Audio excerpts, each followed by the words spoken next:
پانی معصوم نے مانگا تو تماچے کھائے، پانی معصوم نے مانگا تو تماچے کھائے، روئی بابا کو سکینہ تو تماچے کھائے، جلتے ہیں منہ سے نکلتے ہوئے اس بچی نے، جلتے ہیں منہ سے نکلتے ہوئے اس بچی نے، راستہ پوچھا نجف کا تو تماچے کھائے، راستہ پوچھا نجف کا تو تماچے کھائے، بھائی کا سر گرتا تھا جب نیزے سے، بھائی کا نینہ سا سر گرتا تھا جب نیزے سے، اس نے گودی میں اٹھایا تو تماچے کھائے، اس نے گودی میں اٹھایا تو تماچے کھائے، کوفہ و شام کے بازار میں چلتے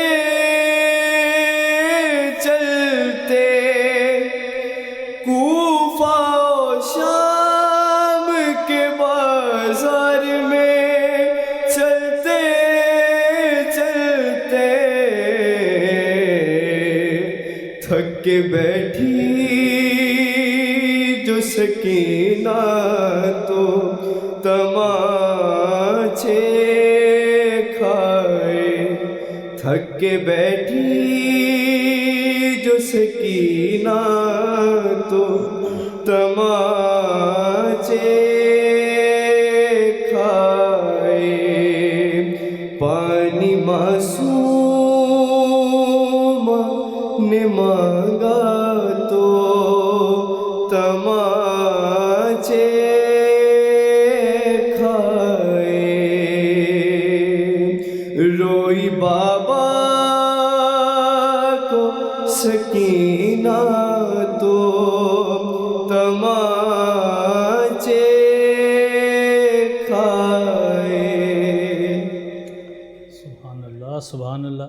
جی محمد مجتبیٰ حسین اپنی حاضری پیش کر رہے تھے، اور میں سب سے پہلے سید محمد باقر زیدی کی طرف بڑھوں گا، کیونکہ کلام اور کلام میں پھر نوحہ، اور نوحے میں بھی باقر بھائی اس شہزادی کا ذکر جن کے بغیر تاریخ کربلا مکمل نہیں ہوتی، ایک بہت بڑا کردار ہے جناب معصومہ کا، بے شک۔ اس حوالے سے بھی دیکھیے گا، اور کلام میں جو اشعار اس کے بارے میں بات کیجیے۔ مجتبیٰ آپ نے میر سجاد میر صاحب کا لکھا ہوا نوحہ جو ہے وہ پیش کیا۔ جہاں تک تو نوحے کا تعلق ہے،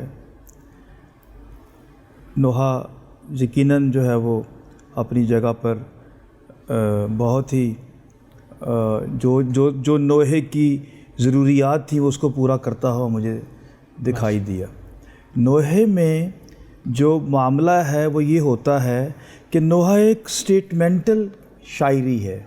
واہ. اس میں آپ تغزل اور وہ جو باقی معاملات ہیں شاعری کے جو شاعری کو خوبصورت بناتا ہے، اس میں شاعر جو ہے اس کی کوشش جو ہوتی ہے وہ ہے کہ مصائب امام علیہ السلام اور اہل بیت علیہ السلام کے جو مصائب ہیں اس کو ایک ترتیب سے پیش کیا جائے. اس میں بنیادی کردار بیانیے کا ہے. بالکل اس میں بیانیہ ہے جو ہے وہ واقعات کے ساتھ جڑ جائے، اور اس کے ساتھ ساتھ نوحہ جو ہے وہ ایک تاریخ کو بھی مرتب کر رہا ہوتا ہے، بے شک. تاریخ سے جڑا ہوا ہوتا ہے. تو کلام کی حد تک تو میں اس پر وہ کہوں گا کہ آپ نے اچھا کلام اور ایک محرم کے ایام کے حوالے سے جو آپ نے منتخب کیا. لیکن جو میں نے محسوس کیا ہے وہ یہ ہے بیٹا، نوحے میں اور منقبت میں بڑا واضح فرق ہے. آپ کی جو ادائیگی تھی وہ مجھے نوحے والی نہیں لگی.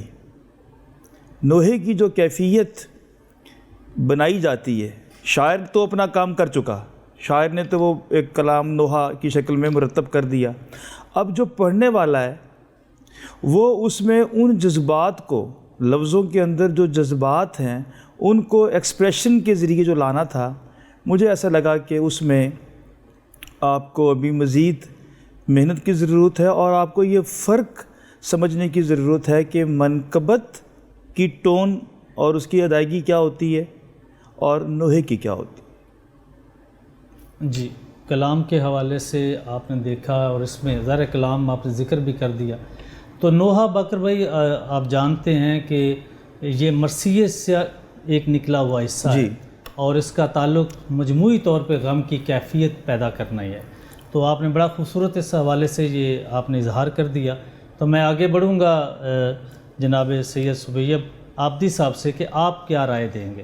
جی ماشاءاللہ اچھی کوشش کی ہے مجتبیٰ نے، اور سلام کہہ لیں اس کو کیونکہ اس میں سلام کے انداز میں اس کو پڑھا گیا ہے، یعنی ٹھہر کے اس کو کافی پڑھا ہوا ہے، اس کو ماتم پہ شاید ریکارڈ نہیں کرایا ہے.